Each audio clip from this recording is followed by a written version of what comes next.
आखिर क्यों महादेव ने अपने साले को सभी लोगों के सामने खींचकर थप्पड़ मारा है और किस कारण से अरेस्ट कर ले गई है महादेव को पुलिस। महादेव एंड सन सीरियल के आज रात के एपिसोड में आप सबको देखने को मिलने वाला है कि घर में सभी लोग खुश हैं और फोटो शूट हो रहा है रज्जी और धीरज का, नर्मदा और केतु का।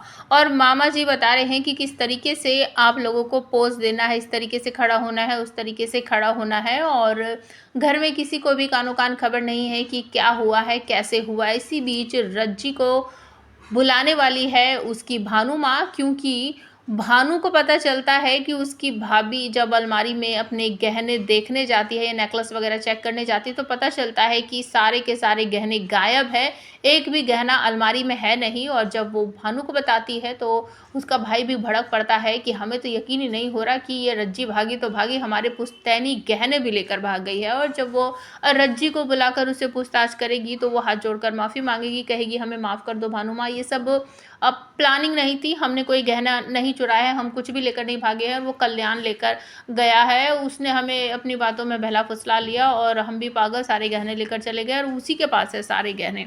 ये सब बोलने के बाद रज्जी घर वापस आती है, उसके बाद फोटोशूट होता है और तभी अचानक से महादेव और विद्या घर के अंदर एंट्री करते हैं।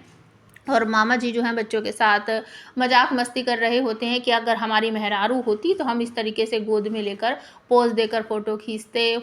और तभी अचानक से महादेव आते हैं और उनका हाथ पकड़कर साले कहने लगते हैं कि जीजा जी आप इधर आइए ना, आप इस तरीके से पोज मारिए और एक फ़ोटो खींचिए। महादेव बहुत गुस्से में होते हैं, खींचकर एक थप्पड़ मार देते हैं अपने साले को और वो बेचारा अपना गाल पकड़कर उसी तरफ झुका रह जाता है। विद्या उसको सहारा देती है और तभी महादेव चिल्लाते हुए कहते हैं किस बात की खुशी मनाए, क्या क्या खुशी हुई है बताओ, इतना अच्छा रिश्ता चला गया है हमारे हाथ से, कोई शादी वादी नहीं हो रही है इस घर में।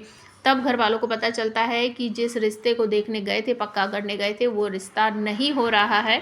और बड़ा बेटा जो है वो घर का, उसके बारे में महादेव कहते हैं कि तुम दोनों नालायकों की वजह से तुम्हारा बड़ा भाई, तुम्हारा बड़ा दादा, अब शादी नहीं होगी उसकी, क्योंकि लड़की वालों ने मना कर दिया है कि हमारे दो ये कपूत है ना नालायक, इनकी वजह से भागकर शादी की है तो बड़ा भी ऐसा ही होगा। तुम्हारे चर्चे सभी लोगों के पास दूर दूर तक पहुंच गए हैं और बहुत सारी बातें महादेव गुस्से में बोल जाते हैं और वहाँ से चले जाते हैं। सब लोग एक दूसरे की शक्ल देखते रह जाते हैं और सीधा ध्यान जाता है रज्जी की तरफ।